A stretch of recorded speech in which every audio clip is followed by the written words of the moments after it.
Economies and businesses have grown and developed on the principle that exchange of goods and services is always possible, provided there is a medium of exchange that is generally accepted. This medium has been known as money. Thus, money has become intrinsic in its value. However, money has in itself become a commodity. Many people trade in currency. The systems and institutions that govern money in turn determine the flow and exchange of goods and services. As mankind developed and moved away from the limitations of the barter system of trade, we sought new ways of exchanging better. Today, the challenge to international currency exchange and trade as a whole is cost, convenience, time, and speed. In 2008, a certain Satoshi Nakamoto developed Bitcoin to help limit these challenges.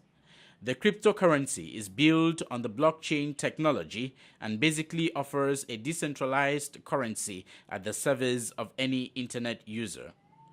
The Bitcoin has developed within the ranks of other cryptocurrencies to become the most widely used and valued of all other cryptocurrencies. The value of the Bitcoin has been fluctuating, rising and falling with the winds and tides of the markets, but it has maintained its prowess in the world of cryptocurrencies. Bitcoin is fairly used around the world, but in Cameroon, the hype is only just begun. Many Cameroonians are increasingly joining network marketing schemes to trade in Bitcoin. But there is more to this than meets the eyes. My guest for today is a techie, CEO and founder of Njoku, a job search tool popular in much of Africa and based in Moliko Boya. Churchil Mambe explains to us the concepts of the blockchain technology and how helpful it has been, even beyond the use of cryptocurrencies and Bitcoin in particular.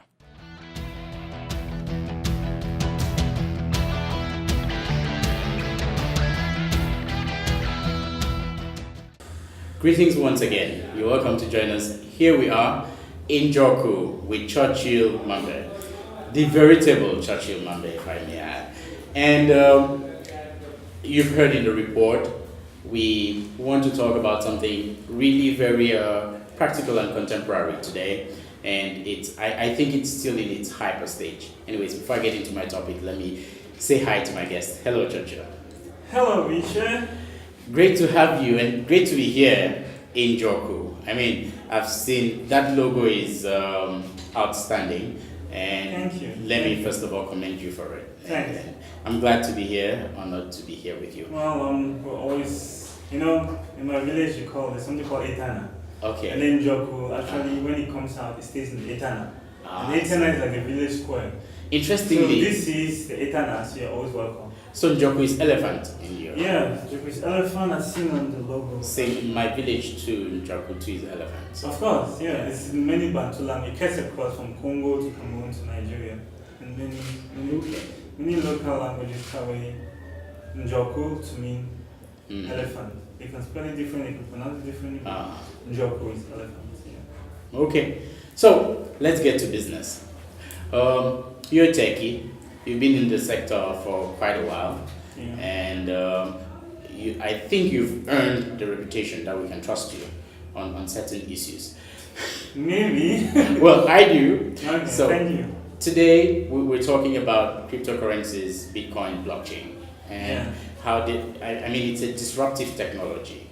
It's changing the way that we've experienced the financial sector. And much of that in the West, it's still developing in Africa and Cameroon in particular. But maybe you explain to us in as lay as the layman can understand, without the technological jargons and stuff. What is Bitcoin? What is cryptocurrency? What is blockchain? Okay, blockchain is a technology. Okay. Blockchain is like an open ledger where every record, what a ledger in accounting is. So every record in the ledger is stored, it can be stored in different devices, but all connected together. Okay. So people can manage their own records, and it's all encrypted and connected to one another. Each record knows the next record and all of that. And this is why they call it a chain, the blockchain. Every entry in the ledger is blocked, and then the chain makes it the whole ledger. So but this is all done on computer servers and distributed across the globe. And cryptocurrencies is one of the implementations of the blockchain technology. So the cryptocurrencies were built upon the blockchain technology. And one of these popular cryptocurrencies is the Bitcoin that everybody talks about.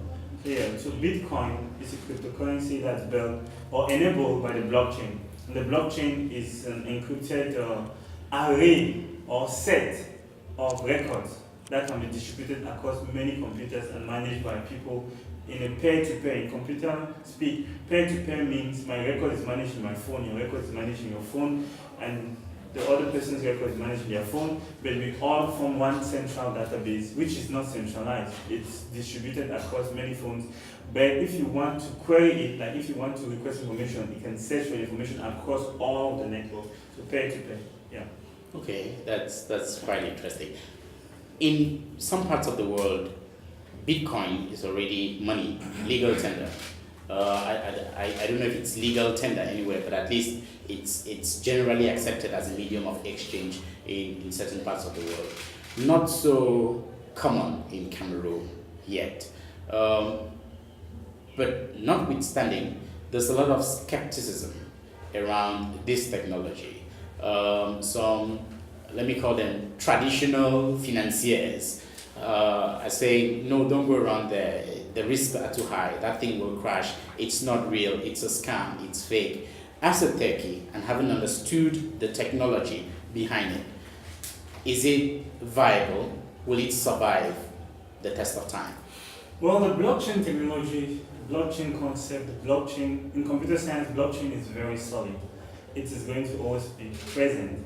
The implementation with Bitcoin is also solid. But there is something people are skeptical about. The fact that the value of the Bitcoin was growing, just like when you buy shares in a company and it grows, but it grows because of interest, just like the New York Stock Exchange or Douala Stock Exchange.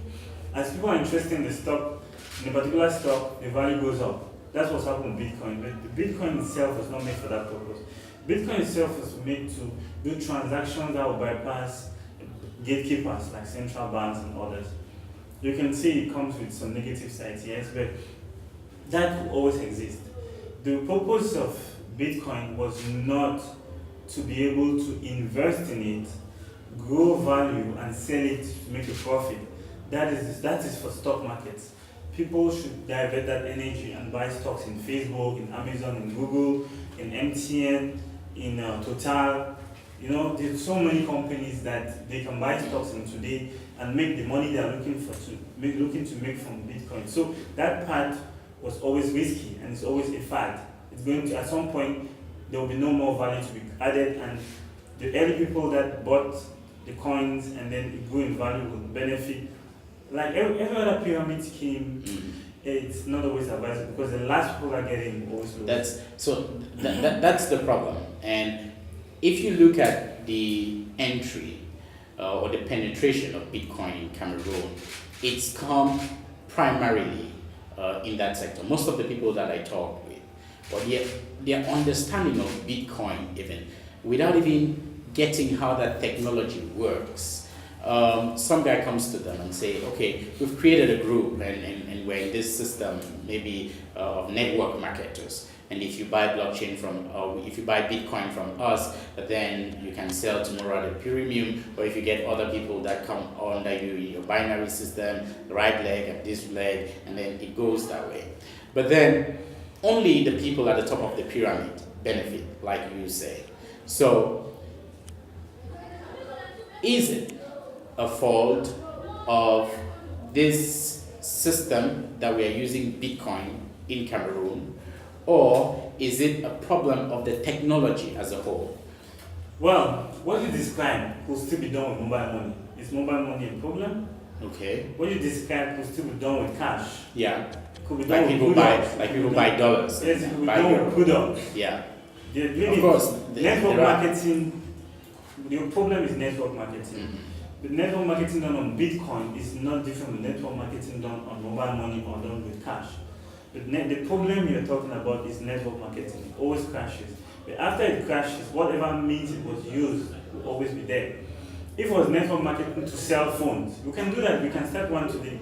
Okay, we get these phones, and if you sell them, you make more money and all of that. And if you get more people selling under you, pyramid scheme, they have reseller programs. Yeah. Even the MTN call boxes are reseller programs, you know. So, but the way they do it, if value is not created, like the traditional network marketing that most Cambodians get into, like what you want from the media scams and all that, it's always going to crash. But it's not Bitcoin that made it crash. No, Bitcoin is currency like France CFA, so or like the dollar. So that dollar, as long as the dollar exists or as long as France CFA exists, Bitcoin always exists. Maybe the value will not increase or drop and all of that. That increase and drop of value, I think it was more about, since there was a limited number of coins that were supposed to be mined, the value now goes up. You know, when something is scarce and high demand, price goes up. As the price was going up, people that bought it early can sell higher, and they benefited from that. But that was not the sole purpose. It's a currency. So for it to be a currency, I'll give you an example. The only way I've used Bitcoin is my friend, he works at Twitter. He's an American in San Francisco. He's one of the server tech guys at Twitter. So he just asked me one December at church, I want to send you a present. So what's up? He says, okay, I'm sending you $50 worth of Bitcoin as your Christmas gift. It didn't take up to 10 minutes. He sent it to me. I got it, and I exchanged it with somebody here in Bay, and I got the money. So traditionally, he had maybe he needed to go to a Western Union agency, fill my name, send the money, pay some fee. So Bitcoin reduces yes, time. With the Bitcoin, he was able to send it from his wallet to my wallet, and I was able to give it to another person's wallet. And we have done trade by barter of coins, and now have money. You know. So you use Bitcoin, but you are in no network marketing scheme. I use all the currencies. Okay. I use every kind of currency available to me, but I don't like network marketing. That's the difference. There's a currency, and then there's a network marketing or pyramid scheme created on a currency or on a product. I don't like those pyramid schemes. Personally, I don't think there is any way you can have free money or money created from thin air. Any person trying to do that, it means the person is ready to be scammed. A lot of our financial institutions, in some direct or indirect way, telling their staffers or their clients, stay off Bitcoin. And now, is that just a fear of the effect or the disruptive effect that Bitcoin can have on that sector? Or is that fear genuine? Well, there is some security issues with digital, not Bitcoin per se. Anything digital that comes with security issues that you should be scared of and should be more careful. Everything digital, the internet comes with scams, Facebook comes with scams, you know, even email came with scams, and now Bitcoin too comes with scams, of course. But I think the financial experts telling people to stay off Bitcoin is not just motivated by your interest, they're motivated by the money they make out of you. Because I just told you somebody in California sent me money, and I didn't have to go to, in coins, and I exchanged with another person in Goya who gave me the money and took the coins. I didn't have to go to a Western Union agency, and I didn't have to be served by a teller. Which means if everybody in Cameroon becomes like me, aware and able to use Bitcoin like that, your families and brothers, sisters abroad who send love, remittances back home, will be able to send it straight to their phones, and they can exchange it and even use it to even buy things online. Or if schools start accepting Bitcoins, you know, it's a currency. What happens with the banks? The banks might go out of business. If you were an investor in a bank, will you like that? So you have to put a policy in place to make sure that doesn't happen. It's like electric vehicles. The oil companies are against electric vehicles. The electric vehicles are not noisy. They don't have any emission apart from when you're generating electricity, maybe with coal and all of that. But yes, the oil companies say it's bad, which is something good for the people, you know. So I think Bitcoins, in the sense of it, is a very good tool. It can be used to the basic usage to send money from one person to another, pay for goods online, it's very, very good. But when they start putting pyramid schemes and stuff on that, that's anything really pyramid scheme, I'm not interested in. Now, another group of people or institutions that shares the fear of the banking sector is government. I think that that's the one place why Bitcoin hasn't become legal tender anywhere yet, because no government, I mean Japan is getting really close to it, but no government is confident enough, or let me say not afraid enough of the effect of their financiers within their sector if they embrace that technology as a whole. So let's look at the technology and what potential it can have for Cameroon and probably Africa as a whole. Forget about Bitcoin, but the technology that supports it, the blockchain technology, yes. Yeah, I'll give you a simple example.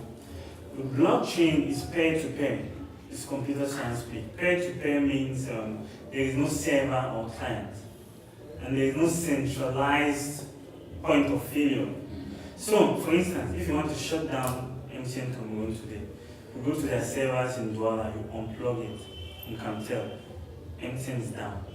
If you want to shut down EcoBank today, you go where they have their servers, you destroy all the servers. They're down. You know, if you want BR down, you go to central location, put it down. But if you want Bitcoin down, I'm sorry, you can't do it.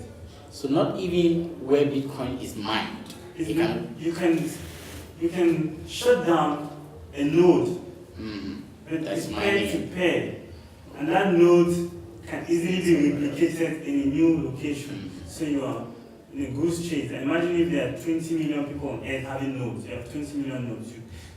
You have to shut down 20 million nodes, and by the time you're shutting down 20 million nodes, there are even phones that are helping people mine. So it's peer-to-peer. It's not centralized. It's distributed. You know, so the only other way you can use is to make it illegal, and that, you know, making things illegal makes it more valuable. You know, you can look at marijuana. You know, it's crazy. Yes, but in Cameroon, this blockchain technology, not the Bitcoin. Bitcoin is all about blockchain. The blockchain technology can even help us. For instance, imagine if we create a blockchain of national ID cards, and every Cameroonian with their phone can install their own record into that database by themselves. So all Cameroon national ID cards can be connected to a blockchain, which is in everybody's phone or computer. Which means our police force, to verify my ID cards, I can just give them my number and they just connect on that blockchain of Cameroon national ID cards, and they'll be able to bring out my ID card and then see my mom's ID card and see my dad's ID card and everything, you know. This is some form of, these other ways to implement this open ledger where everybody can put their own record. It comes with security issues, but it comes also with checks and balances. That's the good thing about the blockchain technology. Yeah.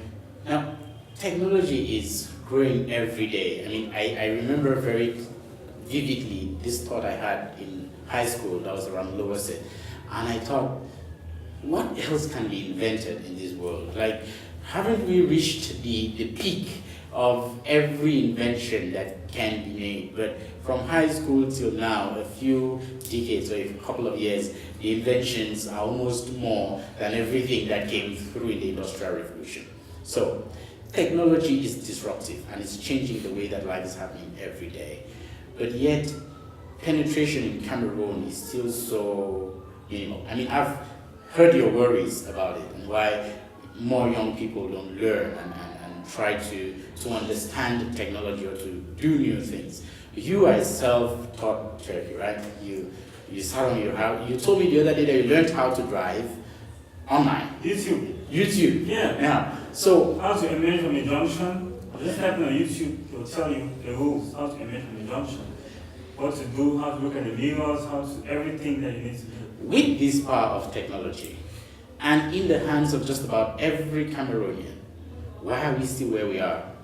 I would say, first, our education. We need to have a well-planned policy in place to help the young people.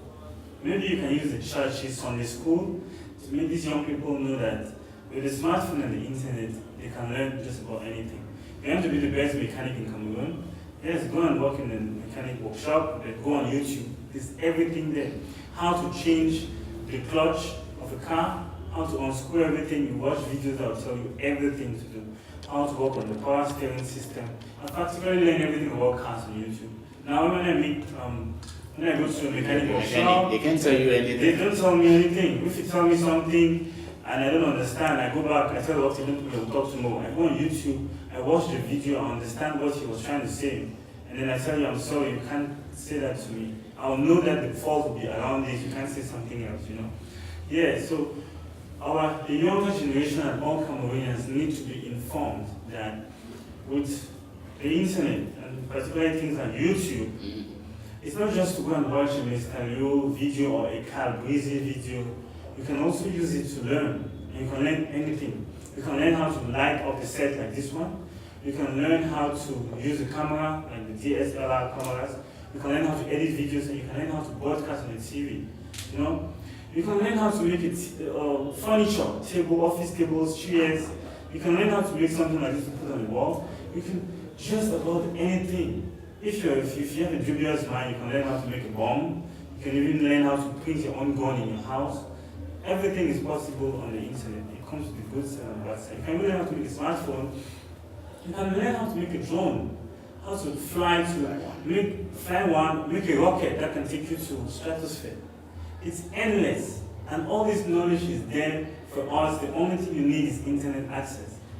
And maybe that's another reason why most people don't know, because internet access is not really. It's for me and you, it's affordable. I mean, you can get a gigabyte now for like 1,000 francs or less. Sometimes people pay 500 francs. Some promotions come, you get 500 francs, you get like 2 gig or something. But now that's 500 francs. The average Cameroonian, which let's say 80% of Cameroonians, 500 francs is something they use to cook in the house, and the whole family or maybe 4 people get to eat. You don't expect them to be able to afford that to buy data. But before you even buy that data, you need to get a smartphone. The most affordable smartphone you can get around that can do something good is like 30,000 francs. Man, that's school fees for like 3 kids, you know, and they have to struggle or hospital bills for some person, you know. So it's not accessible. Do you honestly want me to believe on this show that all this knowledge you acquired online after high school and with your everyday practice? Yes, you have to, even if it sounds unbelievable. And that is the new direction that most Cameroonians and their parents should start thinking. Yeah, school is good, it's perfect. It's a good measure of knowledge, but it should be accompanied by something. And that something is found in the smartphone and the internet. As we wrap up, in the 1700s, when America struck gold, I mean, it was a mad rush for gold. Everybody wanted it. And gold has been around since that time and probably would be till the end of time.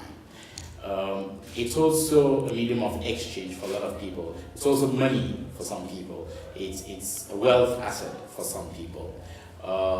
Bitcoin is also taking that trend. As a matter of fact, Bitcoin is at their rush right now. Yes. Well, it's not just Bitcoin. Data. You know, there was gold and oil. Now the new oil is data. Yeah. Data here, we'll talk about information technology, which is based on data. Take Facebook, for example. Facebook.com is worth $500 billion. That was a scary statistic when I heard it. Yeah. That's way more than Cameroon. Yeah. Apple.com selling smartphones is now worth $1 trillion. I mean, if you try to convert it to France CFA, you can't count, you know, because it's not fair. The calculator will show you error, you know. I just convert $1 trillion to ZAF, France CFA, yeah. And all of these, Google, the company, it's worth close to $900 billion right now. The company started in 1998. You know, Facebook is 103. They're worth $500 billion now. Amazon is worth almost, in fact, the top 5 companies on earth right now are worth more than every other oil and gas company out there. You know, Exxon, I'm sure Exxon is not up to $400 billion, but even Facebook is higher than that. So the new currency, the new power, the new value is data.